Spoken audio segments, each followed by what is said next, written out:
Welcome back to Arsenal News TV, and today we're going to do the instant match reaction of Arsenal 4, Brentford 0. So there was 4 second half goals which were enough to give Arsenal a comfortable win over Brentford in a behind closed doors friendly at London Colney on Thursday. Ben White and Gabriel started in a 3-man central defence, and both came through unscathed after recent illness and injury problems respectively. The latter also got his name on the score sheet, lashing home when a clearance fell to him just inside the area to break the deadlock early in the second half. But it was Cedric Soares who stole the show later on, scoring a well-taken brace to add some gloss to a valuable workout for Mikel Arteta's sides. Playing at left wing back, he lobbed the keeper after breaking the offside trap with 15 minutes left, then rose well to head in Nicola Pepe searching cross in the last minutes. Alexandre Lacazette had earlier scored our second, curling home a fine free kick after Ainsley Maitland-Niles was fouled just outside the box. Nearly all the players who are not away on international duty were involved, with Aaron Ramsdale enjoying a relatively quiet afternoon in goal. Pablo Mari started with Ben White and Gabriel Magalhaes either side of him in the middle of the defence, with Callum Chambers playing the full 90 minutes at right wing back. Mohamed El Neni partnered Ainsley Maitland-Niles in the midfield, though the Egyptian was withdrawn in the first half to be replaced by youngster Charlie Patino. The front line was made up of Gabriel Martinelli, Nicola Pepe and Alexandre Lacazette. So the squad overall was Aaron Ramsdale in goal, Callum Chambers in the right wing-back position, Ben White in the right centre-back position, Pablo Mari in the main centre-back position, Gabriel Magalhaes in the left centre-back position, Cedric Soares in the left wing-back position, Maitland-Niles and El Neni in the midfield, Gabriel Martinelli in the left winger position and Nicola Pepe in the right wing, and Lacazette up top.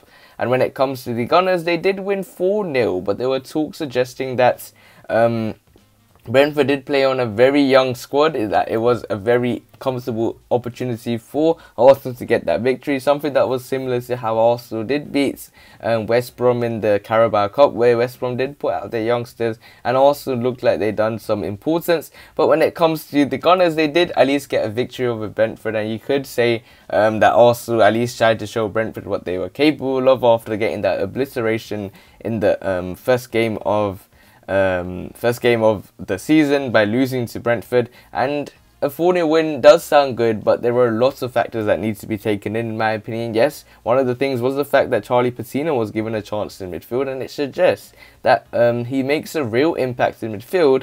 And it is reported, as I reported once in one of the 4 things spotted in training videos, that the 17-year-old is gradually being integrated into the first team and he's seen as a top talent. When it comes to Cedric Soares, he's someone that did score 2 goals in a behind closed doors win against Brentford at Colney, and Lacazette and Gabriel Magalhaes are also back as well. But when it comes to Mikel Arteta, he was questioned about a variety of things, and he started to say that even with the transfer window closing, he did state after the post-match reaction that he was pleased and there was a lot of complicated markets, but we had to do a lot of things and we had 16 or 17 transactions in total, which was a lot in terms of Mikel Arteta. He also said that the club made a big effort, we had support from the owners to try to do it, and we had to recruit in terms that we could, and I am very pleased. And in terms of Mikel Arteta, he was questioned about how there were players under 23 and they didn't have enough experience. But when it comes to Mikel Arteta, he said different experiences. Some people had different experience in the league, some people don't. But when it comes to Mikel Arteta, there's a lot of things that needs to be taken into consideration, because if you're going to play with the back three, if you're going to bring in a player like Takahiro Tomiyasu, where does he play? Does he play in the midfield, or does he play in the centre-back position? Does he play as a left centre-back? There is a lot of questions that need to be answered. When it comes to Takahiro Tomiyasu, I think he's a decent player. Is he going to refer back to the back 4 formation, or is he going to stick with the back 3 formation? There's a lot of things that I'm really confused about when it comes to Arsenal. But some positives from the game was the fact that the likes of Gabriel Magalhaes has returned to training and played in the game, which is a huge boost. Unfortunately, he couldn't make it into the Brazil squad, as they did have some COVID restrictions, and it was unfortunate for the fact that these players couldn't play. But when it comes to Arsenal, they've made an important bid, which is that when it comes to Gabriel Magalhaes returning back to the club and Ben White also returning as well, playing together, I think it would be useful for the Gunners to have the opportunity to play with a back three, to play with a high line, and that is something that has been seen clearly. But we shouldn't get too excited, because I think most of the players were part of under 21 squad team. But a 4-0 win does sound promising, because we need some form of a change, because the Arsenal fans are already on the edge of saying Mikel Arteta should leave. Some Arsenal fans do realise the fact that we're not the club that we used to be, and we need to lower expectations. But there is people also suggesting, which I agree, in that we are a Big Six club, we are a top 4 club. We want to be in the top 4. Just because the board is reducing their expectations doesn't mean we reduce our expectations. And for me, a top 4 finish is minimum. If Arteta doesn't get a top 4 finish, for me, he leaves the season.